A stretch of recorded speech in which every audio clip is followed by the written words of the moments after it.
Hello everyone and welcome back to another video of mine. This time I'm back with Heaven's Secrets Season 2 Episode 1. Y'all, I'm finally back from vacation and I'm so excited to dive back into this. I literally am still so shocked because of the finale. I'm not okay with what happened with Boris. They really did him dirty, I'm not gonna lie.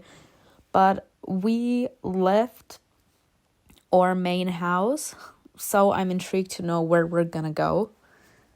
So, let's just see. Having escaped from the icy city, the squad meets a new companion. I could really care less if they meet a new companion, like if they're gonna do me dirty like with Boris. Episode 1, The First Consequences. Ugh.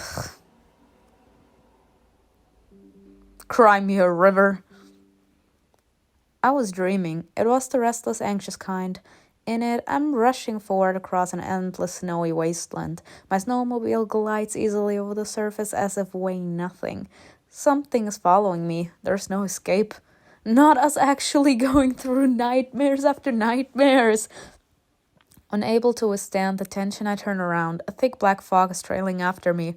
Are we still seeing those visions?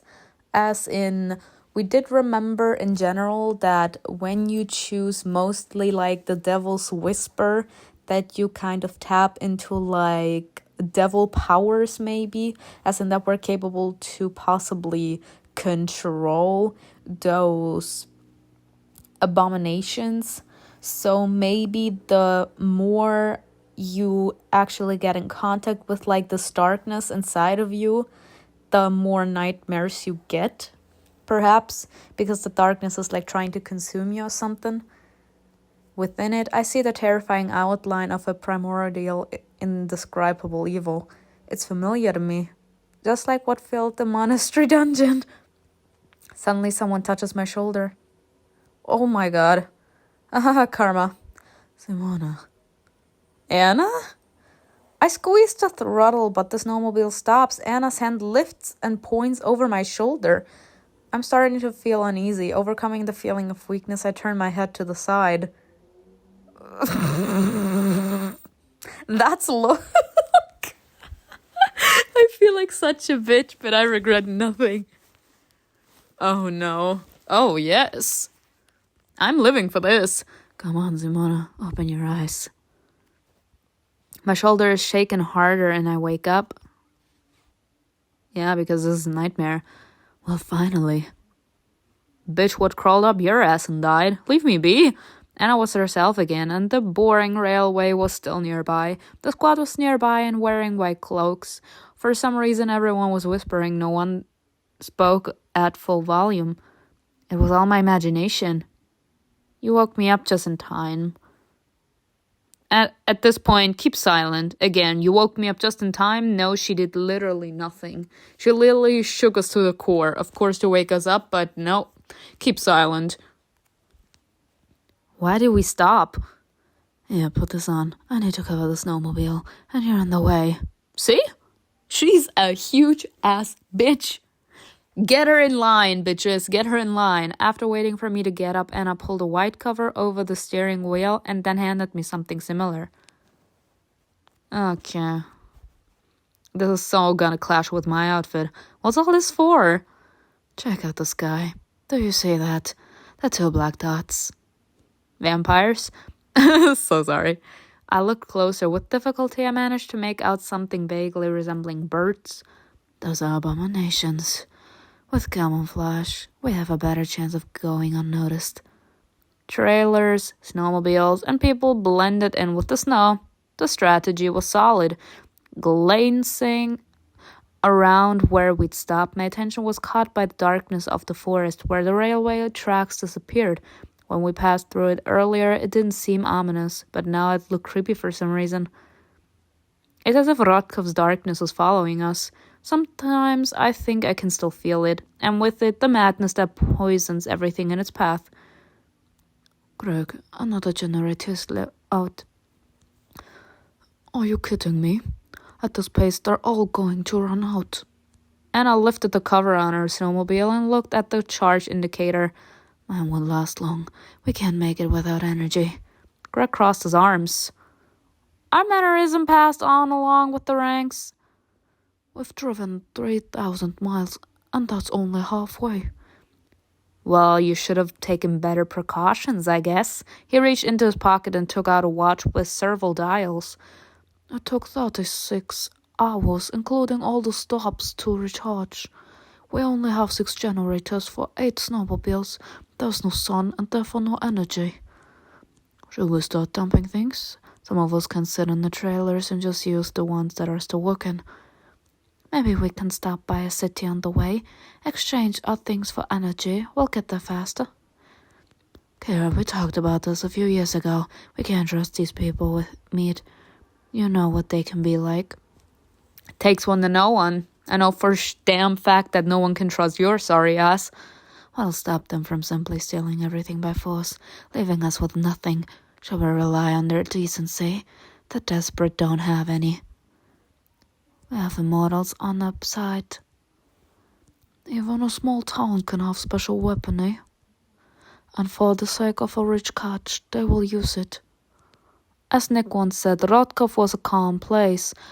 Outside of it, the squad's anxiety was stronger. For many of them, it was physically unpleasant to be out in an open area. Their nervousness is rubbing off on me. We have weapons, but they're still afraid. That means they have good reason to be. Being in the squad is tiring. I'm so tired of them all.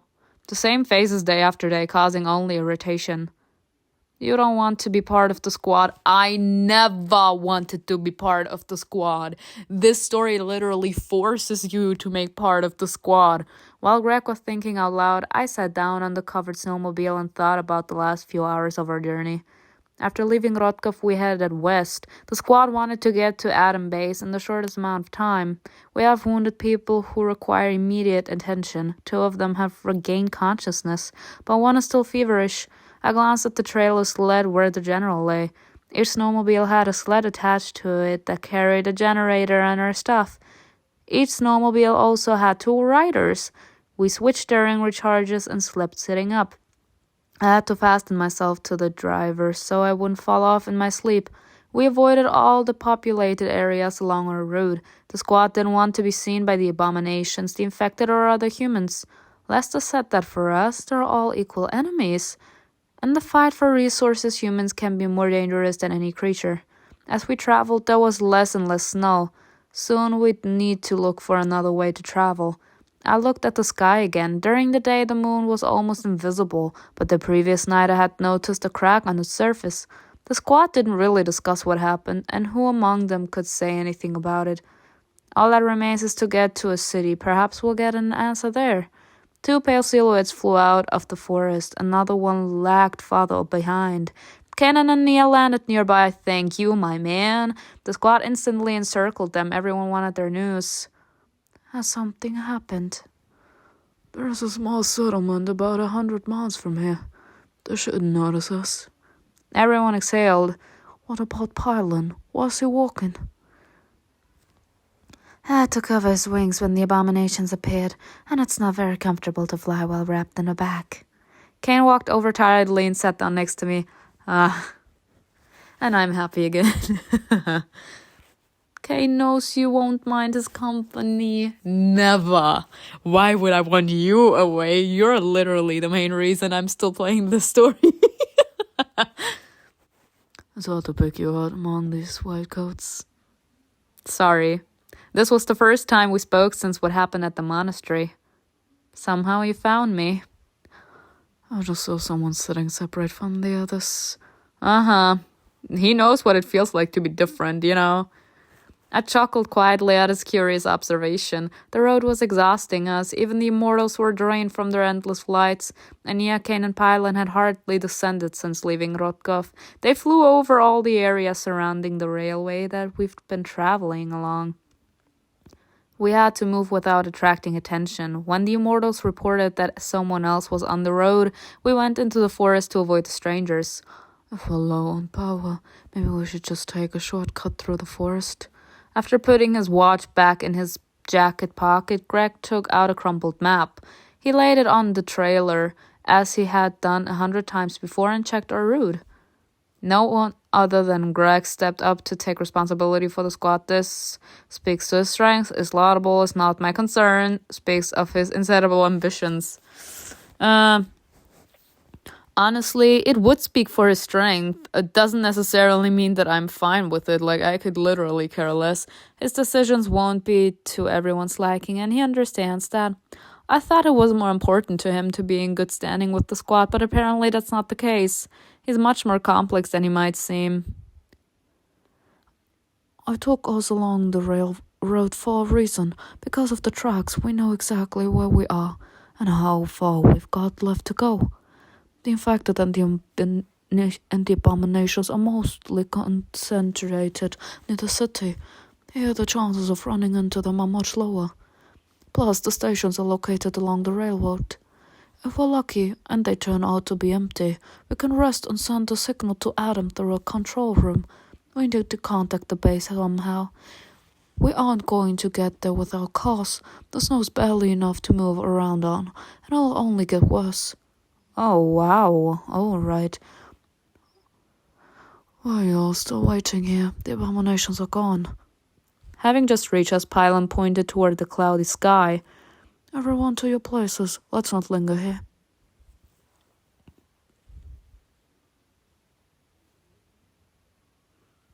After we set off, several snowmobiles stalled out. We had to drag them into the forest and leave them here, along with the trailers holding our belongings. Despite the fact that Adam's vehicles were powerful and more advanced than regular ones, transporting all the extra weight was taking its toll on them. Due to the heavy loads, we risked losing several more snowmobiles, but we had no other choice. The last recharge was 2 hours ago. That's when the remaining generators stopped working. Salvation for the squad was an old abandoned station, which we were lucky to get to. We stopped close to it and covered the snowmobiles. Laying low, we needed to make sure it was actually empty. You can see from here that the entryway collapsed a long time ago by the looks of it. There's an emergency exit, a way in through the service point. We could enter there. Noah, who had previously been in a half-dead state, finally spoke up. Less than a couple of other soldiers inspected the building and hid near the entrance. The transceiver began to crackle in Anna's hands. The entire first floor is buried in a rubble. We can't get inside. What are we going to do? Should we send in the immortals? Again? That. Maybe you should go, There may be humans with special weapons in here. We didn't agree to be your shields at the cost of our lives. Calm down, nobody's sending anyone anywhere. Anya wrinkled her nose at Greg contemptuously. She seemed annoyed that someone was trying to control her. But they do have you in the palm of their hands, don't they? What guarantees are that your general will wake up? Our work is also in limbo now. This question interests me too. Of course you say that nothing's going to change, but I'm not used to taking people's words for it. Well, you're slicker than most. Solve your problems later. Y'all, honestly, look at this man's face.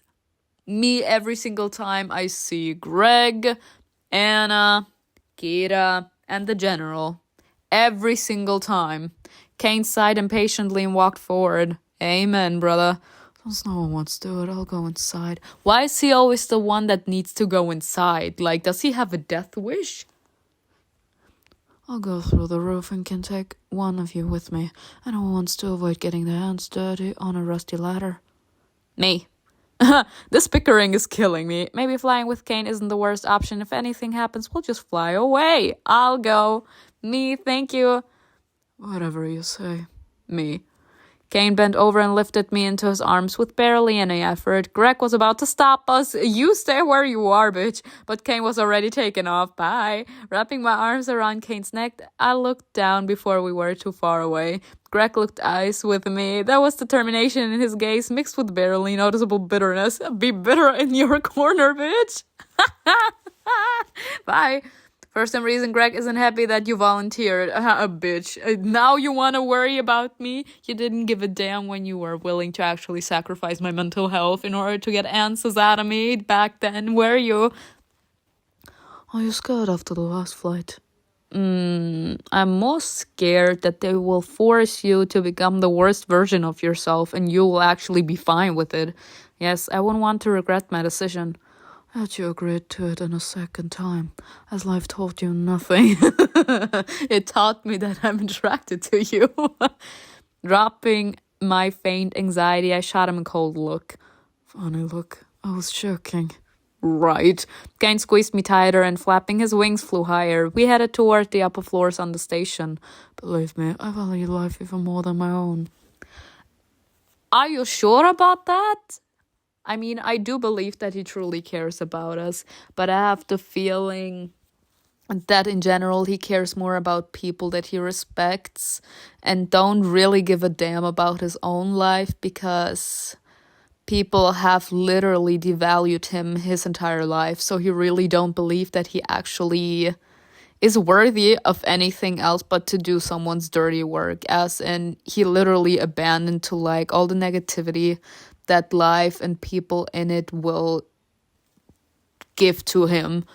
And I don't think that's healthy, and that's why he's always willing to like become like the worst version of himself. Like even in the finale, when they actually told him that he should get rid of all the abominations that were in there, and he like turned into this huge ass monster. Just to put an example in here, of course, I didn't think of him as a monster, but he turned into this darkness that literally destroyed everything in his past to the point that he actually lost himself. He didn't recognize anyone. Everything he knew was that he needed to kill everything and everyone around him, slash the abominations. But because he lost himself in that darkness, that actually heightened the more people he slaughtered, made him forget who he is. He was even willing to kill us. So don't worry. The second time flying, the gusts of wind were softer and more pleasant. CAIN maneuvered through them so smoothly that I barely felt any bumps or jolts. The air is different. I just got warmer, and summer it will feel even better for you. Hearing CAIN mention the future, I paused. Since my unsuccessful escape attempt, I'd given up thoughts of leaving the squad, and only at that moment did I really think about how long I might remain with them. In the summer, would CAIN still be around? CAIN carefully landed on the roof of the station. There was a thin patchy layer of snow on it with dark spots of exposed concrete showing through. Releasing my arms from his neck, I stood up and straightened my clothes. CAIN knocked the lock of a door hatch and opened it. He jumped down inside. Wait a couple of minutes. I'll look around. He returned and spread his arms out as he raised his head. Jump. The station ceilings were high. If CAIN decided to disappear again, I'd break both legs. Well, relying on luck is terrible. Sighing heavily, I pushed off and jumped down. Bye-bye, cruel world. Bye-bye. Oh my god. Strong arms embraced my waist, keeping me from falling. The grip loosened and I was able to stand on the floor. CAIN's touch felt different from when he'd last held me in his arms. Yeah, because now he actually feels something. Back then, perhaps he felt pity or like compassion towards us and our situation that we literally didn't remember anything nor anyone. And now it's more like real appreciation / endearment, as in he cares. His palms rested on my hips and slipped slightly lower. The pads of his fingers dug into the fabric of my clothes. Without pressing too hard, he still constrained my movement. I couldn't leave his grasp at will. CAIN's face was closed. He looked straight at me, but his gaze felt detached and analytical. He's trying to find out what's going on inside of us, as if he was testing his feelings or questioning them. Oh God, he don't want to leave us. Bye. Hold up. Does he know what happened at the monastery? Does he know what happened? Does he know that he lost control and almost killed us too? And after he found out, he felt like this huge resentment towards himself.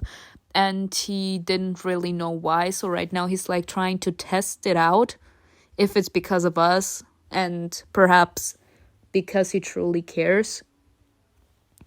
Feeling like I was under a microscope, I turned away and tried to shake off his hands. I'm standing. You can let go now. No. CAIN didn't move. His eyelids lowered and his Adam's apple rose slightly. Which is my command? Handsome ass. God. I wouldn't ask him to let go. I would be like, okay, fine. It happens. He pulled away, taking with him his fog-inducing, barely perceptible musky scent. Bitch, you can have it both ways. You wanted him to go away and now you miss a scent? Bitch, your fault. The silence around us was diluted by the howl of the wind. Damp from the rain, the ceiling had collapsed and snow blocked access to the stairs. Let's move along the pipes.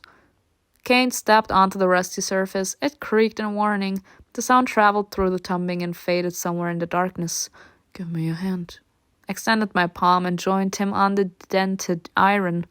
This makes it harder for me to keep my balance. Maybe you should let go of me. This isn't for your convenience, but for your safety. I held in my response. My safety and CAIN's presence were two almost contradictory things. Yeah, because she knows what he's capable of. Like, she literally saw him at his worst.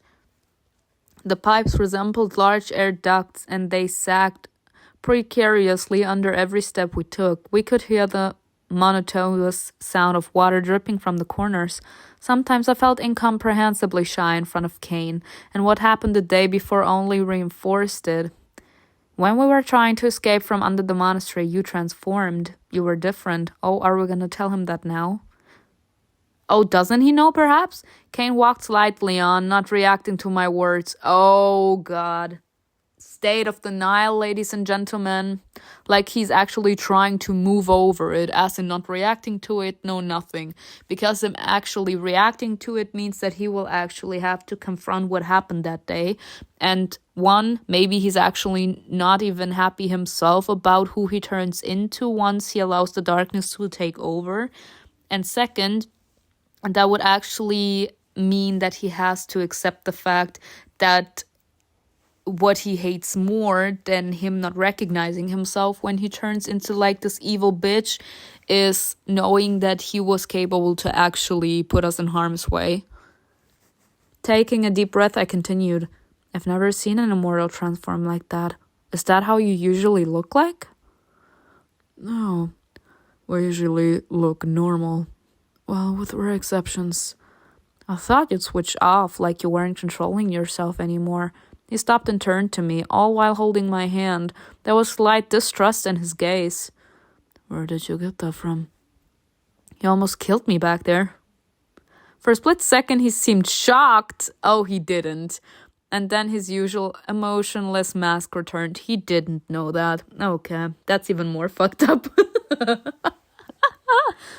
Really? How did I do that? There was nothing but death all around us. No one could stop you, and I got too close. You looked at me without really seeing me and almost crushed my head. The angel looked at me with an expressionless gaze. There was no smirk, no regret, no worry on his face. At this point, numbness would take over.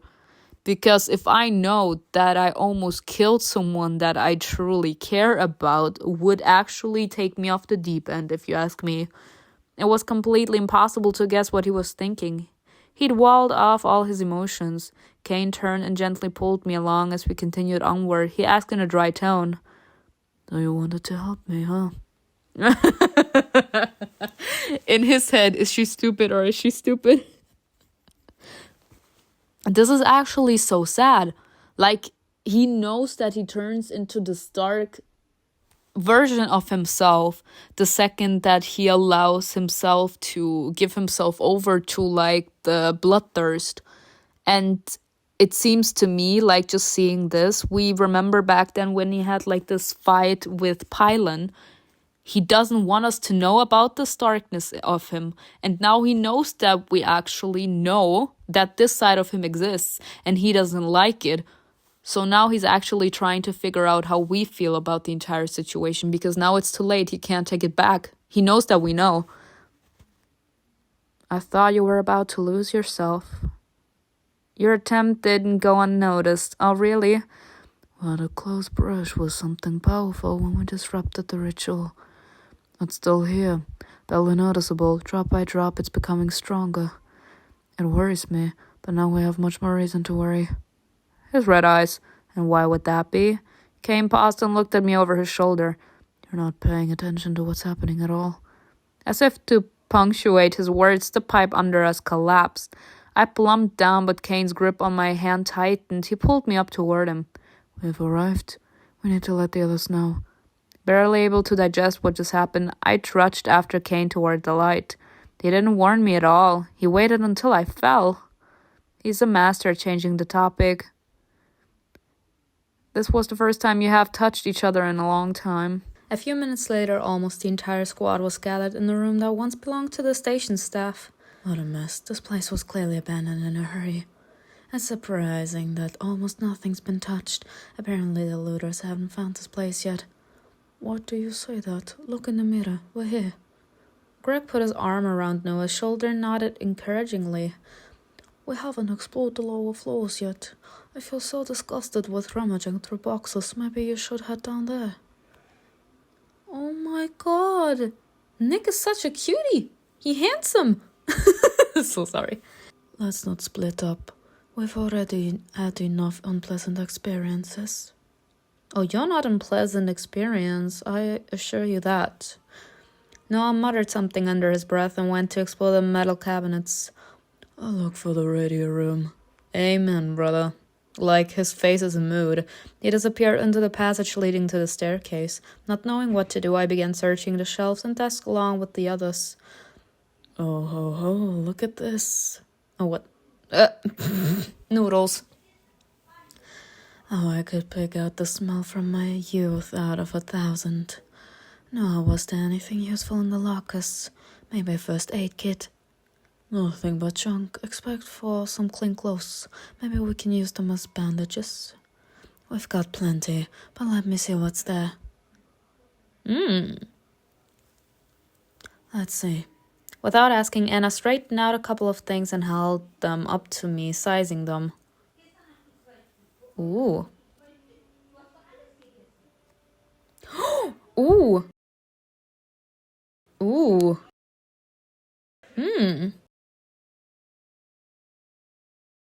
This one.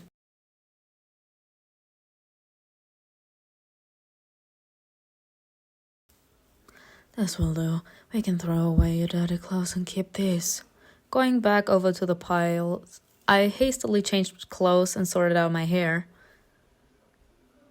Interesting.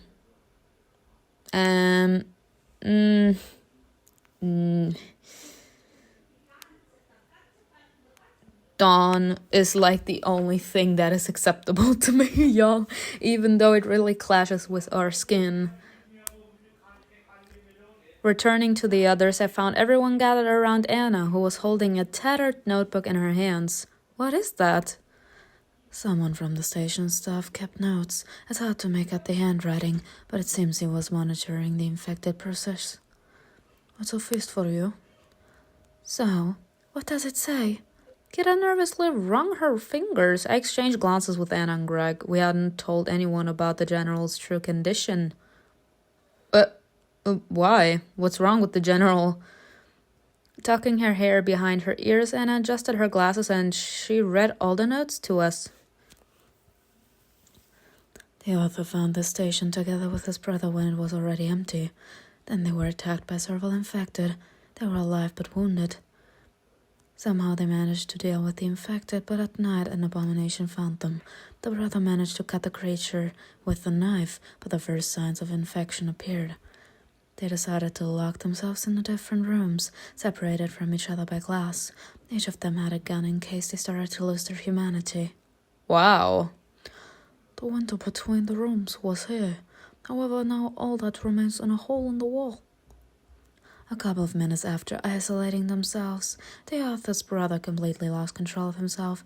He became infected, but the author was still human. Not wanting to go out into the world as a monster, the survivor continued to sit in the room, waiting for his sad, inevitable fate. Wow. He said, I'm starving myself. He said, I'm allowing myself to slowly wither away. Damn. But on the other side, what is the general's condition? We know that we shot him because, I don't know, maybe he is kind of infected and somehow he's not. Like he got hurt because he protected us from an infected. I don't know if that automatically means that he's infected, but I don't know. Maybe being scratched by an infected, if it doesn't turn you into an infected, you're also going through a horrible time of losing yourself. But perhaps if the wound is not that deep, you don't turn yourself, but it kind of feels like you're going through the transformation process. Except they showed no signs of infection even after several hours. He was still sane and took notes from time to time. Was he immune? That's what I'm actually asking myself. Is it possible that someone is immune against all this darkness that the infection causes to your body? In the last note, he says that exactly 2 days had passed since the bite. What does that mean? Did he become infected? No, he's immune. I don't know. Maybe he just decided to go outside. He would have needed food and medicine. So the infection works selectively. Some are lucky, some are not. Yes and no. I don't think that the infection can be chosen, because if someone could choose, no one would want to lose themselves. But in my eyes, it's a reality, y'all. Because of the genetics, the DNA, maybe even brain structure, etc. Like everyone who's a real one, like imagine a Vampire Diaries, Teen Wolf, Maze Runner. Like, the brain can also do a lot, and your inner strength can also be a contributing factor that negative infection spreads slowly or not at all. Like, it can happen because we're all different. Anna ran her hand through her hair and closed her eyes like a child wanting to hide from the world. Sighing wearily, she breathed out just 3 words. I don't know. If the author of this diary became infected after 2 days, then the general only has a few hours left. He is infected! Or at best, the injury won't affect him. Yeah, because he was hurt by an infected. But at worst, it's pretty clear what'll happen. Damn, he's infected. Wow. They heard muffled footsteps on the stairs. CAIN appeared in the doorway. What you looking for is on this floor. Right here. The angel nodded. Why do they want the radio? Are they trying to figure out some frequencies? Then I'll go get the generator. He's so handsome, I'm sorry. I'm coming with you. We'll be faster together. Aww. CAIN, can you fly around the area again? Again? How many times do they actually expect these angels and demons to fly around? Like, they are immortals, alright, but they're not invincible. They're not gods. I'm tired sooner or later. Let them breathe. I'll need to provide the base with the exact coordinates of where we'll stop. CAIN nodded nonchalantly. Taking a transceiver, he left. I would have told Greg to shut the fuck up and save it. Do it yourself. Seeing that the entire squad had found something to do, Anna turned to Kira and me and smiled wearily. Y'all, why am I still in this fucking squad? Why am I being punished like this? This smell is going to drive me nuts. Let's find something to heat the water in. Her mood changed quickly. I am dead. We stood in front of the half-collapsed staircase that led to the lower floors. That was fast. Anna took a couple of steps back, then ran and jumped onto the remaining steps. Kira followed suit. I pushed off after them. My fear evaporated as soon as I was on solid footing again. Well, just like Indiana Jones, you can do more than just read books. We all went still. None of us were in a hurry to move on. The lower flights of stairs disappeared in the dark. I wanted to go back, but I pushed down the fear. We heard dull pounding noises below. We silently pressed ourselves against the wall, trying our best to hide. Then you checked the entire building. We didn't go down to the lower floors. Anna shook her head and brought her finger to her lips as she drew her gun. She's like, shut the fuck up, bitches. This is war. We passed another flight. The door to that floor was blocked, so we had to go down another level. The thud sounded again. Maybe it's the sound of flapping wings. Is it just me? It was like someone banging against locked doors, hoping to get inside. Okay. Let's go.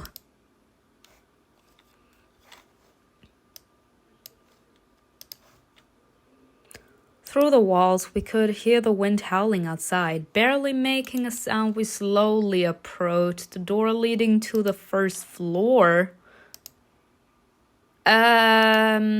Y'all, I'm sorry. Maybe it's just me, but I'm not really the fan of, don't worry, we're in a group, nothing can happen.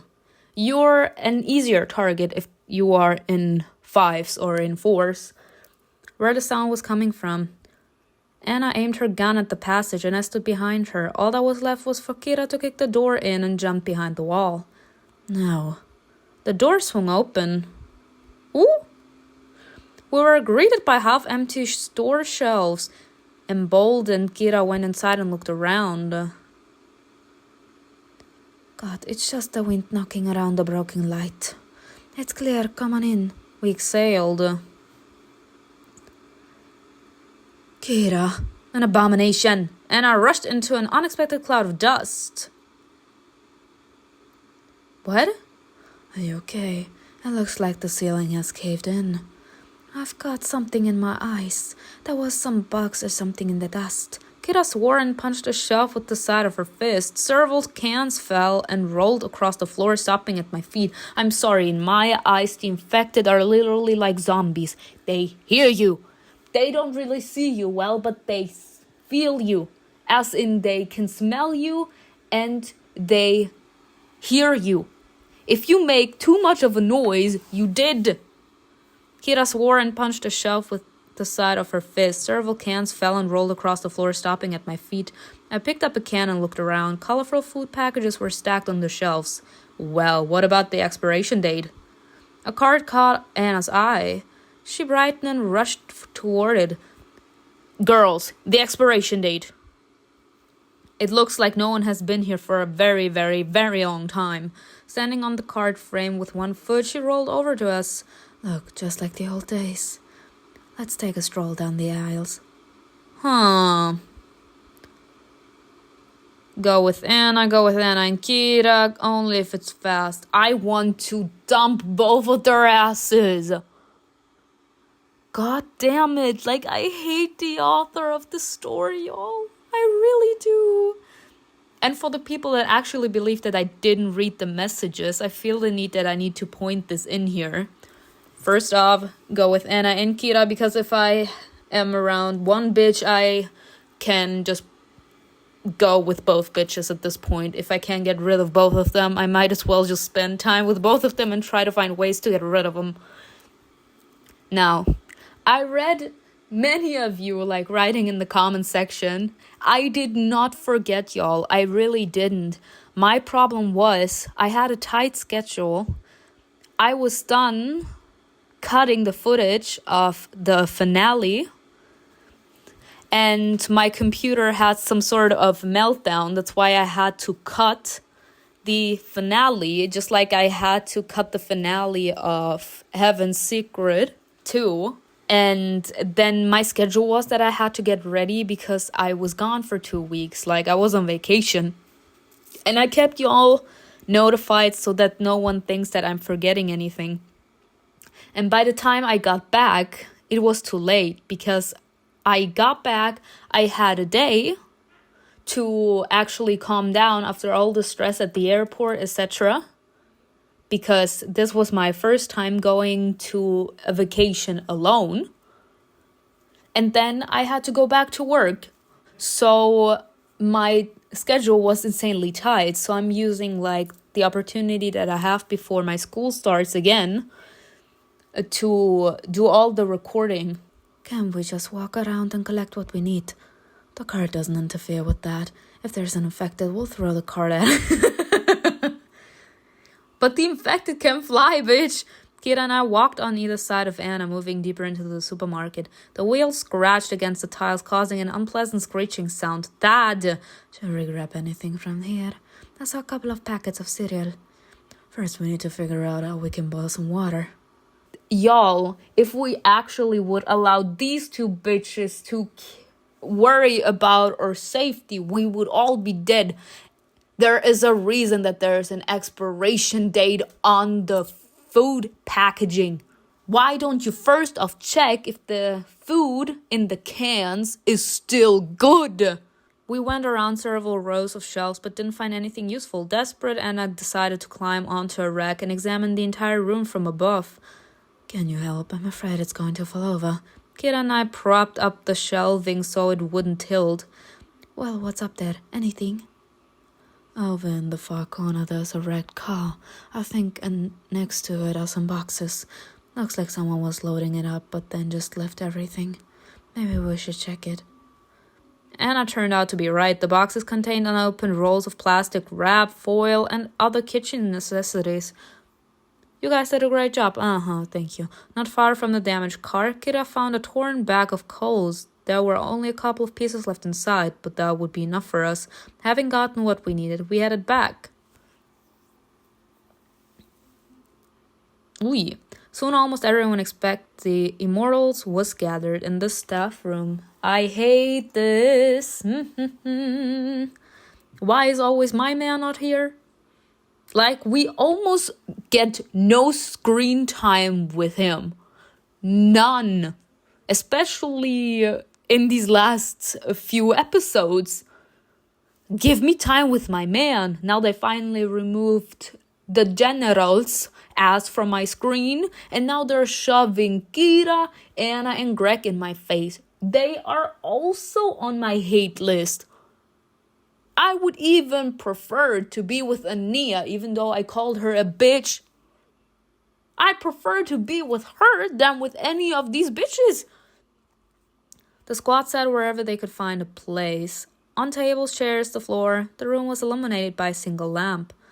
The light wasn't bright enough. The corners of the room were completely dark, making the space seem larger than it actually was.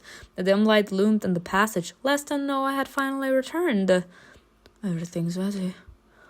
Nothing is ready. We just sent the coordinates into the void. Not only could the base miss us in the flow of incoming messages, but now anyone can intercept our call. Noah, chill. Not everyone will bother with decoding our message. This hiss of boiling water caught their attention as it bubbled over the thin onto the hot coals. Who's next? Snagging a package of noodles, the guys went into the room and sat on the edge of a table. Gira wrapped a piece of cloth around the hot tin and poured water over the noodles. There at least a couple of calories in this. I hope this isn't made of thin air. You are made of thin air, babe. Judging by the smell, definitely not thin air. Anna melted snow in a tin, then threw a small disinfectant tablet into the water. I was about to say, because when you actually boil snow, it's dirty water. She put the tin on the coals and waited for bubbles to appear, eventually making noodles for everyone in turn. I need to eat too. It's really noisy in here, so much so that I want to go far away. It could be useful to listen to a conversation. I want to go far, far, far away. Do I want to be here? No. Should I be here? Yes. No. Leaving the shadow I was sitting in, I walked up to the others and also took a pack of noodles. I looked around trying to find a free spot to sit closer to the squad. Simona, come here. Y'all, what can I tell you? Greg is fine, but his personality is trash. He got his friend back now, whatever it is. He said it's his younger brother. It doesn't excuse his bitch-ass behavior. I will not be capable to forgive them for it. I won't. And they're actually being so desperate to actually make the readers forgive these bitches for doing what they did. And I actually feel bad because I feel bad for Greg. Because I have the feeling that I did say it so many times, desperate times call for desperate measures, but no matter how bad you feel on the inside, it does not give you the right to actually behave that way. So I can't forgive him for that. But what I do feel bad about is that he wasn't capable, to stop himself from allowing the darkness in his thoughts to take over his actions. Because in my eyes, from the way I see this, he is very responsible. He seems to be a good guy. But like I said, desperate times call for desperate measures. But in desperate times, you actually see what someone really has on the inside. Because in desperate times, you're willing to do whatever it takes to survive. And if in those desperate times, you're not willing to actually save the people that you care about, and you're actually willing to sacrifice them in order to get satisfaction or some kind of hint in order to protect someone that you truly care about, then that's everything I need to know. He was willing to actually have us break down in the darkness of our memories. I can't forgive him for that. I made my way over and sat down next to him. Anna, who sat nearby, turned toward us. Simona, boiling water. Thank you. Ooh. Now I'm hungry. Trying to ignore the strong chemical smell, I picked up some noodles with my plastic fork and put them into my mouth. The noodles tasted like wet cardboard, but the food awakened a strong appetite. Now remind me, where did that passageway in the basement of the hunting lodge lead to? To the main estate. The library on the second floor and another room. There was an exit down some stairs through the fireplace. On the second floor, the last thing people would look for is the passageway to the basement. It makes sense.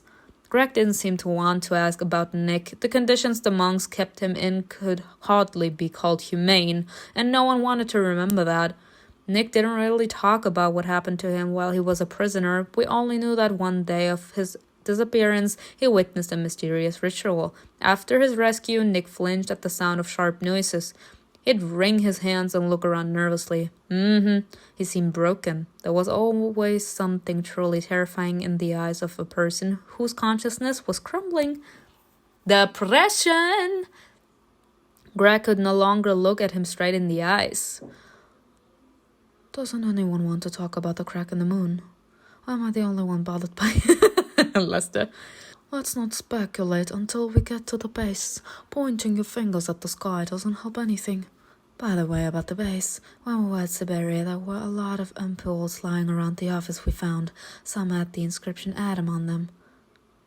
You found some useful information, right? It was one of their projects, strictly classified. But Donovan said that the serum was developed at Oxford. Everyone suddenly went quiet. The light blinked and a tense, alienating atmosphere took over the room. The new base has its secret. Suddenly we heard footsteps on the roof. Alert, everyone raised their heads toward the sound. Our ears traced the noise to hatch leading to the pipes. The immortals! Someone was confidently heading toward us in the dark without a flashlight. Hearing a familiar light red, I relaxed. Only an immortal could move so airily. Is it my man? It's okay, it's CAIN! Always CAIN! I want CAIN to be here. You think so? He usually makes more noise. His wings also sound like a whole symphony orchestra. Bitch, don't you dare say something about my man. It was Anya who emerged from the darkness. Wrinkling her nose at the unpleasant smell of their food, the angel took a couple of steps back. A red light flashed on one of the snowmobiles. What does it mean? It's dead. Oh well. Yeah, that means the battery's dead. I was sure I turned it off. I must have forgotten after I checked the charge level. It doesn't matter now. We're just -1 vehicle. Anne and I went to relieve Pylon in the near for watch duty. We had to stand guard near the snowmobiles and monitor the general's health. Kira tagged along with Greg, convincing him that she could be useful. He knew the real reason, but he didn't object. One of the generators is being used for the radio signal. What's left is barely enough for us to recharge what we need to. Greg exhaled heavily and crouched down. Bowing his head, he stared blankly at the snow. He did that whenever he needed to think. I'm at a loss here. I don't know what to do. We simply have nothing to write. You were on the lower floors. What's there? One of the levels is blocked, but on the ground floor there's a supermarket. There's a wreck and some canned food. A wreck? Do you mean a car? What condition is it in? Rusty. The tires are flat. You can't get anywhere with it. And the hood? Was it opened? I don't think so. Why? If no one took the battery out of it, we could use it as a generator and charge the snowmobile. Kira, show me where you found it. Lester and I will sub you two out later. Rex stood up. He turned back to go to the station when Kira stopped him. Well, it's just us here. Are you thinking of telling the others about the infection? There is no infection yet. We've been silent all this time. So why cause panic now? Because it's the truth? If it wasn't the general who was in the trailer, but someone else, would she have said the same thing? No, she wouldn't. Oh no, no one is taking Dimitri away from you. We're just thinking about next steps. As long as there isn't a problem, there is no point in scaring the others. This woman is clearly in denial. I have no fucking idea what's going on between Anna and the general, and I could actually really, really care less. Because they're literally the same. But I think it's great that even our characters like slowly starting to think the way I do. Because they're all so full of bullshit. Like, she wouldn't want to cause a panic because of Dimitri, but if someone else would be in the truck, like, slowly turning into an infected, she would immediately say what's going on. Anna's voice sounded cold, clear, and commanding. What are they worried about? What's to decide? If the general becomes infected, he'll be killed. If not, he'll live. It's simple. We know the guy from the station lasted 2 days, right? That means the general will either transform soon or wake up healthy. And Immortal walked out of the forest, cloaked in darkness. He clapped, not hiding his mockery. How devious it is to deceive your own people.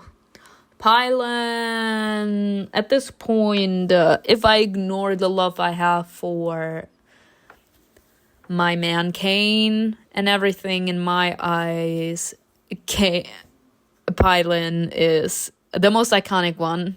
And mixing all together, the Immortals are the one ruling this.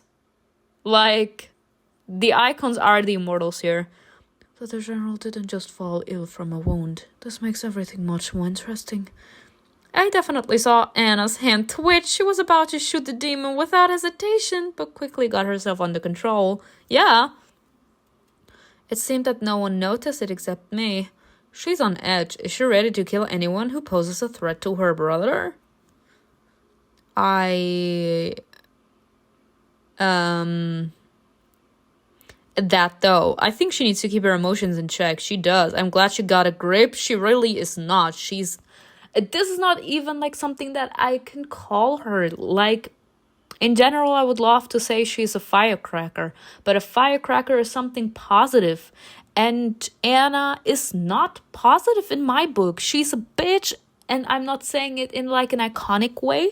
She's a huge ass bitch. And we don't stand her. So, she's not a firecracker. She's just loose. Like, she's broken. She is a loose edge here. She could literally have anyone killed. Because she's that on edge. To be quite honest, I'd like to see that. Try me, bitch. Palin doesn't deserve any consideration. I want to wipe that malicious smile off his face. No, I want to wipe it off her face. Well, as it turns, I won't tell anyone. I just keep it in mind just in case. Yeah, the first chance you show some signs, I'm out. I'm sure it will come in handy someday. Pylon! I just love him, yo. I just love him. He grinned and took off. A gust of snow washed over the snowmobile covers, so they could hardly be distinguished from real snowdrifts. What a beast. We can't trust him. He won't tell unless he has a reason to blackmail you. You don't understand anything at all, do you? No, because you're stupid. So thank you for telling me that I'm not like you. Calm down, please. Let's solve problems as they come. First, we need to deal with the snowmobile. If we don't get the right place on time tomorrow, I'm not sure we'll be able to get to the base without casualties. Greg's voice was softer than the general's. Surprisingly, that didn't seem like a good sign to me. Greg took other people's feelings into account, and he desperately didn't want to be the bad guy. That got in his way. Kira, let's go. Kira hesitated, eyeing the trailer with the general. She blurted out without thinking. Simona can show you the way, and I'll take a place here. After a little hesitation, she added, You're probably not used to being on the road for so long without proper rest. I don't care. I literally don't. But to be quite honest, Greg is awaking some feelings inside of me. And everyone that has been watching my Let's Plays knows, even if there is a diamond rush, that doesn't automatically mean that I take the choices. There were episodes, especially in the beginning when I first started the story, that I had insanely many James. But I didn't pick Dimitri's options because of a reason. You know what? I want to go with Greg.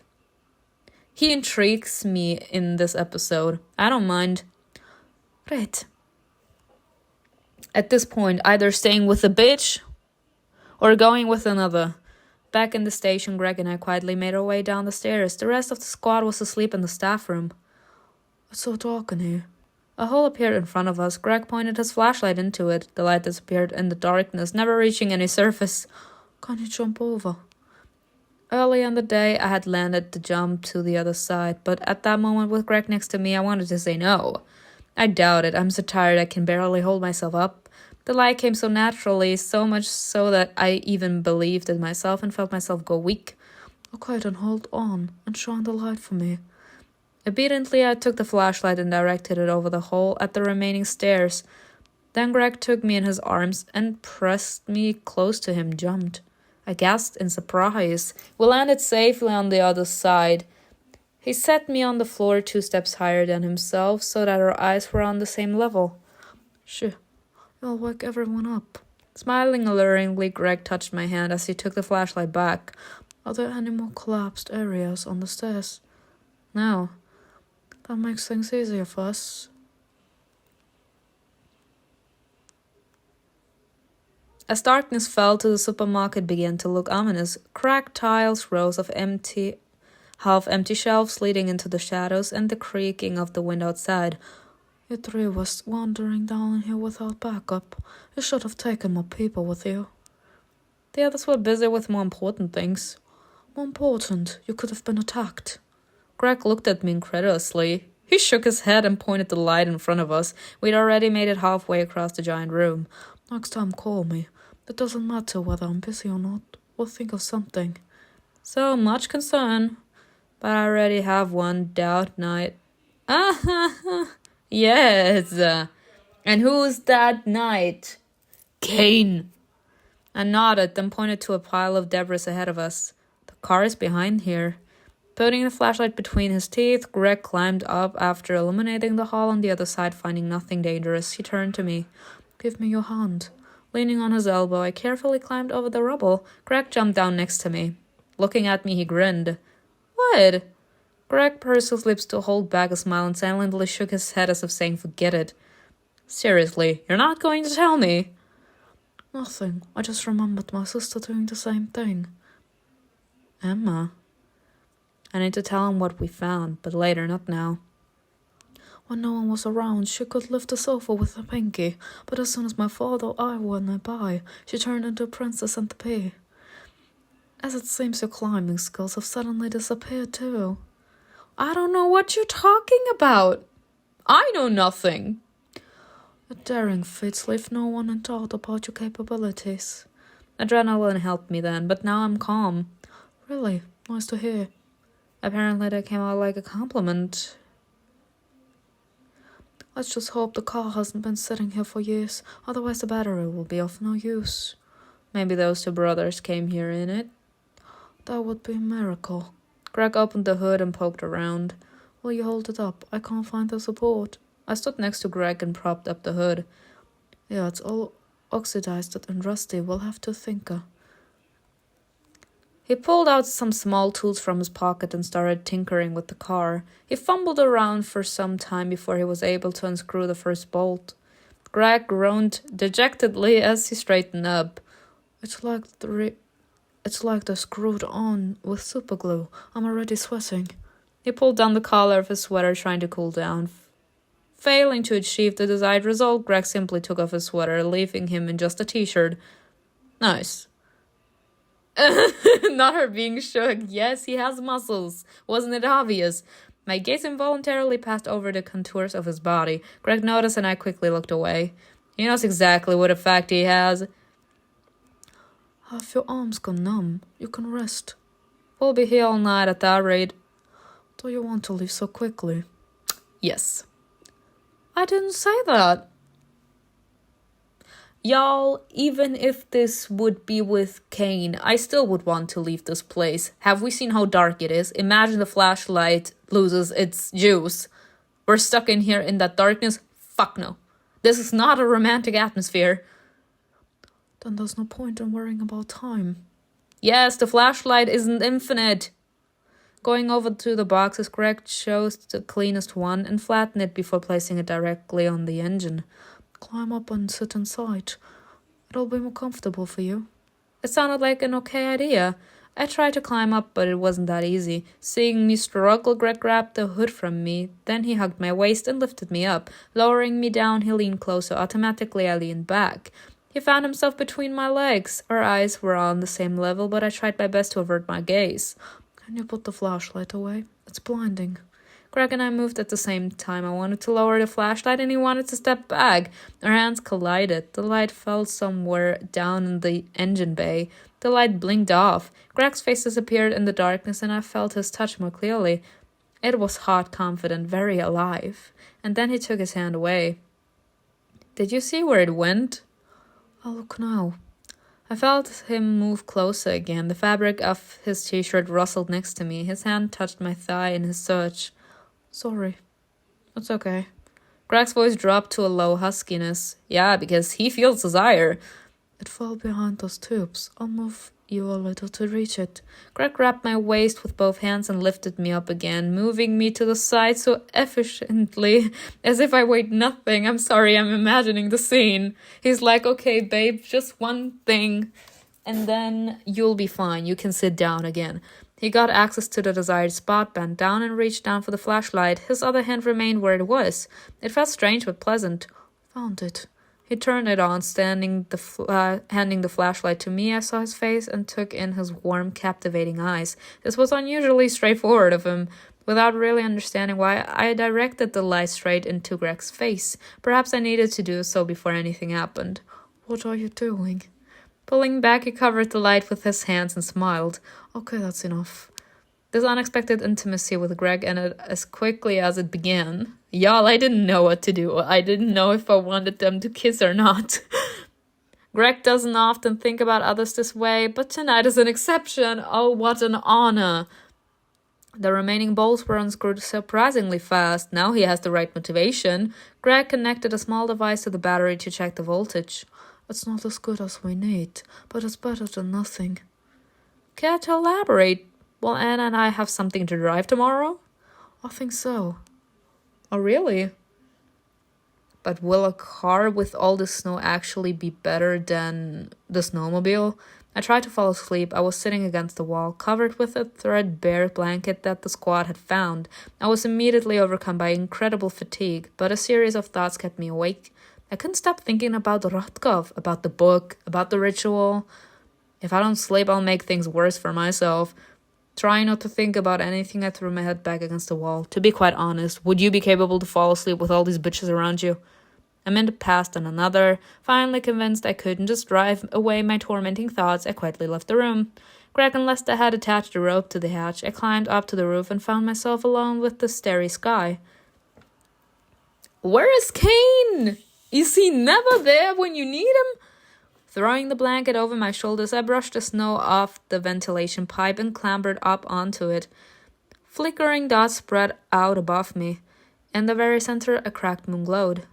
It feels like in the end for the entire universe, not just Earth. Activating a chem light, I bent over the book and read a line that haunted me.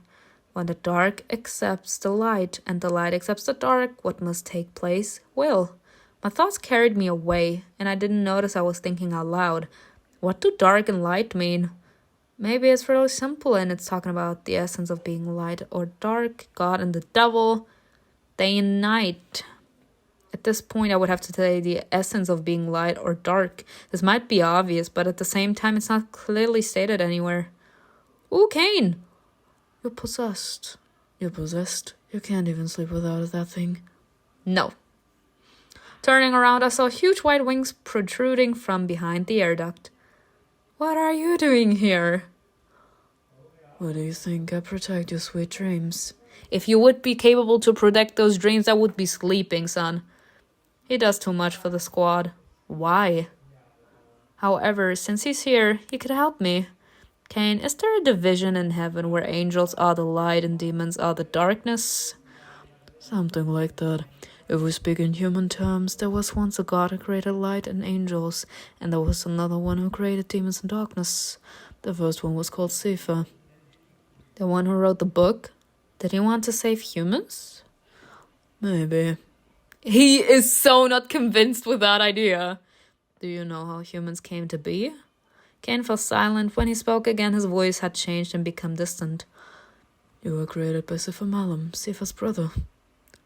So we were created from darkness? For what? For sin! So sorry. Because there are a lot of people on earth that are shallow. They are dark. And why did Sefer leave the book to humans? Is it all the same to God which creatures to love? His own or others? I began to tremble. CAIN's strange tone was partially to blame for that. My head started buzzing. I didn't want to dive into the world of immortals. I overstated my stamina. The only thing I felt capable of then was going to sleep. Closing the book, I stood up.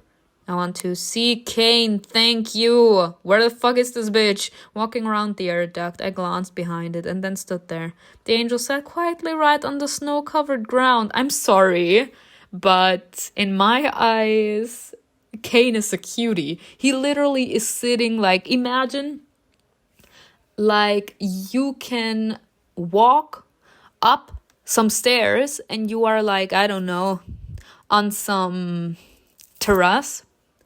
And when you climb down those stairs, you are in your room and CAIN is sitting on the bed, not wanting to disturb you up there, yet he feels the need to actually talk to you from down there in order to help you sort out your thoughts. Yet he's not climbing up. In my eyes, that's such a cute view. The ends of his feathers were wet and sank into the mud, turning them gray. He raised his head to the sky and looked at the moon without expressing any emotion. He contemplated the view. His eyes didn't glow red. On the contrary, they were completely devoid of their usual energy, lacking any presence at all. It was an empty, exhausted look, of course. Because they are asking so much of him, he has to go from left to right, from right to left. Like, this man is out of energy.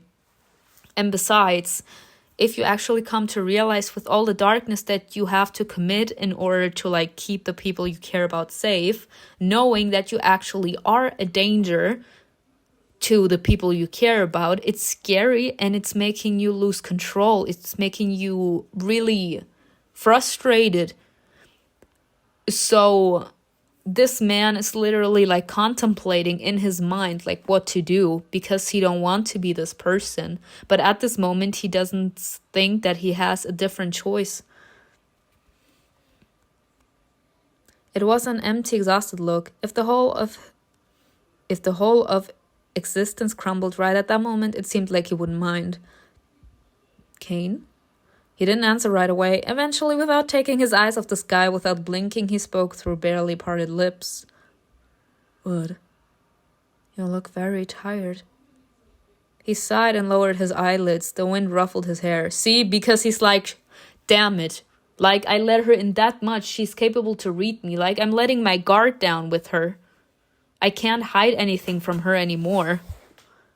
At that moment, a sense of peace radiated from him. I felt an almost imperceptible twinge in my chest. I had a similar feeling in the church. I sat down next to him and looked up at the sky. For some time, nothing happened. We were still hypnotized by the cold night's view. And CAIN turned to me. His gaze slid over my face. Humans are so similar to us. Nose, lips, eyes. Pathetic copies. This face. The question is whether that's you or us. Stop. Not this man thinking that he is an embarrassment, y'all. This is sad, and it would bring us back to back then when Pylon and CAIN were fighting, and he wanted us to go away because he didn't want us to see him fighting with Pylon. His hand rose up and his fingers brushed my lips. They outlined my nose and swept aside strands of hair from my forehead. I am actually dead, y'all. I screamed so much because I recorded 2 episodes today before I started to react to this episode here. So I can't really scream, but let me tell you, I'm dying on the inside. I really am. I held very still. Without trying to stop it, I allowed CAIN to touch me. Do you happen to know? I shook my head no. His hands were freezing. His eyes were empty. He was caressing an entity, a creation symbolizing all of humanity, but not me. CAIN looked like a deity. His blue eyes reflected the calm and peaceful surface of water. Though there were occasionally ripples, they emanated calm and drove away all unnecessary thoughts. I didn't feel nervous. I felt this was where I should be, and even if he had hurt me, left a cut on my lips, or squeezed my wrist until I bruised, it would have just been part of the process. No motive, no reason, no emotion, just damage to matter, such an insignificant thing compared to everything else. When he finished with my face, CAIN unzipped my jacket and unfastened my shirt collar. He lowered his gaze and ran his hand over my collarbones. His touch was so different from Greg's warm embrace. Passion flashed in his movements, yet CAIN seemed distant and serious. Not a single muscle on his face flinched as he touched my body. I'm sorry, but it's the fact that we are just standing there and allowing this man literally to touch us all over. Like, again, consent. Consent, bitch. Like, even though I'm pretty sure I would allow him to do it, but you need to be capable to read the room, you know? If I actually look at you with wild desire in my eyes, then it's obvious that I desire you to touch me. But not you actually disappearing in the darkness of your thoughts and you decide to test out your thoughts on me. CAIN examined my human form like a scientist about to dissect a lifeless object. Perhaps he was feeling a dull curiosity for a long-studied subject, one that happened to be slightly different from anyone else due to specific circumstances. His hand went further. It descended from neck to stomach. His icy fingers picked up the edge of my jacket, lifting it a little and exposing my side. We have the same structure. This man is something. Only your body's fragile and palpable. Outlining my thigh, his hand moved to my belt. My breathing stopped. Dad, what is this man doing? He pulled the buckle with his finger. Before unfastening it, he looked at me. Look at this! What is he doing? He literally just trying to, take our clothes off. What is this? His expression was blank, but his intentions were clear. CAIN was asking for permission. Not knowing what to expect, I decided to give myself over to chance. My belt loosened and then I heard the zipper. The sound jolted my senses. Inhaling sharply, I grabbed CAIN's hand. Wait. He paused and tilted his head to the side. What are you feeling? I'm feeling a mixture of desire, curiosity, insecurity, frustration, and shock. Or let's just say indignation. What do you think you're doing, son? I'm burning inside. Amen, girl. Excitement? Yes. His gaze still revealed nothing. Perhaps he was trying to evoke certain feelings in himself, or was checking how things worked for humans. So what was he thinking? Does he consider us vicious, lustful creatures? Sorry. He removed his hand and pulled away. He turned his face up to the sky and stilled. CAIN was gone again, which meant that to him I was no longer there either. Next to CAIN, you were overcome with a pleasant awe. But what the hell was that? Amen! I didn't feel bitter or resentful. On the contrary, CAIN unlocked an unusual sensation within me, something incomprehensible. It pulsated and overwhelmed me, then it was gone. Getting up, I straightened the blanket over my shoulders and left CAIN, walking slowly toward the hatch. As I grabbed the rope, I suddenly sensed someone watching me from the forest. Take a closer look. It was impossible to see anything. Even if 100 pairs of eyes were studying me from the forest, I wouldn't be able to see them. I paused and let the peace of nature reassure me. Nothing unusual was happening. I definitely need some sleep. Grasping the rough threads of the rope, I carefully crawled down.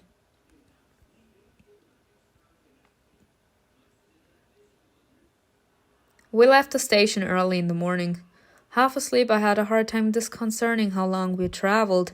Was it an hour, 2, or much longer? Holding on to Anna, I watched the clouds fly by and the forest rush past, everything mixing together into an endless dark streak. By the strands of the old world, we'd already crossed several countries, but the screws were the same everywhere. The sky was getting darker. I was thinking about the last time I'd heard rain. Normal, regular rain, transparent, caused by inclement weather. Simona, we've covered a lot of ground. Even if we stall out, we're in good shape. We can breathe. It probably would have been better if Anna hadn't said that. As soon as she finished her thought, the snowmobiles in front of us stopped. Not knowing what was happening, we braked not too far from the rest of the squad. What happened? Something's wrong. They should have met us a long time ago. We've gone farther from the designated point, but we still haven't run into another unit. The mortals aren't seeing anyone either. I asked CAIN to fly around the area again, and for Pilot and Nia to check along the railroad. Should we wait? There's barely anyone snow left. Either they're picking us up in cars, or we get there on foot. Those idiots at the base might have forgotten the coordinates wrong. We need to search the area. I wouldn't be surprised if they're deep in the forest waiting for us in the underbrush. It's unlikely they would send an inexperienced crew to meet us, but we can check. Anna and Simona stay by the snowmobiles. We'll keep each other in sight. If you notice anything, let me know. I nodded. The squad dispersed in different directions. Some went into the forest, others along the railroad. Soon the receding figures disappeared behind a veil of rain. Okay. A light drizzle quickly turned into a downpour. For the first time in a long time, I felt truly alive. Opening my coat to feel the wind, I took a deep breath, inhaling the fresh aroma of the forest, and I turned my face to the rain. The cold drops washed away my sleepiness and fatigue. Suddenly, a strange sensation washed over me. I didn't have time to think. Everything was muddled in my mind. My body was seized with anxiety. I couldn't control myself. Remembering Anna, I rushed to the snowmobile and lifted the cover. She lay with her head resting on her crossed arms. It seemed she had dozed off after a sleepless night spent next to her sick brother. We need to contact the others. I reached out to take Anna's transceiver from her pocket when suddenly her hand fell down limply. Anna? She's infected too. Y'all, what did I say? We actually have the capability in my eyes, like, to perhaps see the future or something. Because in the first few seconds of this episode, we saw exactly this. This was like some sort of foreshadowing. A tall silhouette appeared behind her. The rain poured the features of the approaching man. And he's infected. Are we seeing his left hand? Oh no. Snatching Anna's gun instead of the transceiver, I took a couple of steps back, pointed the gun at the general's head. My teeth chattered treacherously from the cold. The trembling that ran through my body was unnerving, preventing me from focusing on the target. I need to get my act together. Inhale, exhale. I took a deep breath and exhaled. My body calmed down a little. A second before I pulled the trigger, a hand covered my mouth. Someone grabbed my wrist roughly and snatched the weapon. Excuse you? Oh, what the fuck? Who are you?